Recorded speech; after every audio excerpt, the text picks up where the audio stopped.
Sa dili pa kita mga tagini itong pagkaon ato sang chikon sa netong mga manok kon dili ba ingon ni niwang na pud sila kayo. Ingon ana gyud na siya guys. Matag karon ug niya kinalan i-check gyud nato ang atong mga alaga kon okay ra bang ilang mga kalawasan.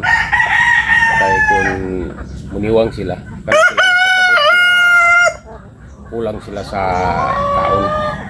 Kun sila gani gaan nga atong pag hikap sa ilang mga kalawasan ug mihugo ang ilang malawas muniwang kana sila kulang sila sa kaon.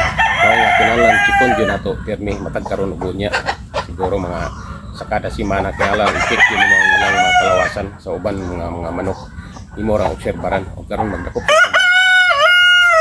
pipila ka buking ni atong mga manok kay atong chikon kun okay ra bang ilang mga lawas wala ba sila ingon nga nang niwang. Ayun ini guys, kini bayi kay kasagaran mo medyo mag-itlog mo jay unahon jud nato pag check up kun okay ra ba ilang mga kalawasan. Pero sa tanan kung sa iyang ibugaton okay ra man tayo. Dili man kay ingon nga hugo jud siya ug niwang siya. O magdako pa kitag lain kay ato na pong obserbaran ang uban natong mga manok.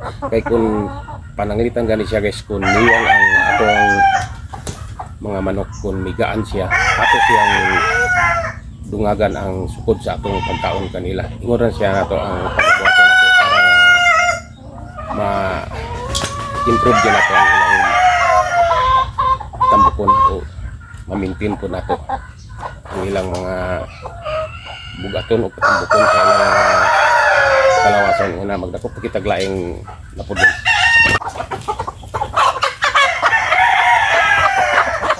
Kaya nga sa guys, malaki kira siya gapon tambok ko lang siya walay problema sa iyang ibugaton okay ra sakto ra ilang taon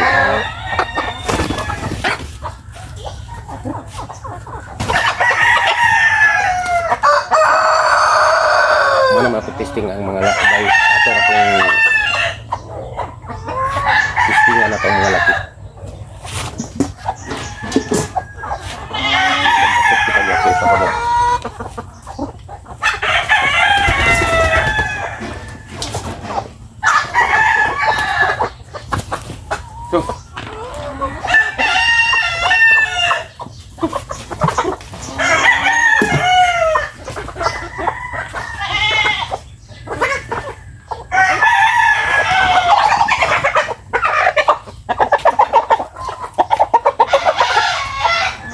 Pero kanang laki niya guys tambok pa tayo kasi pa kinailan nga dili sila kulang og kaon sa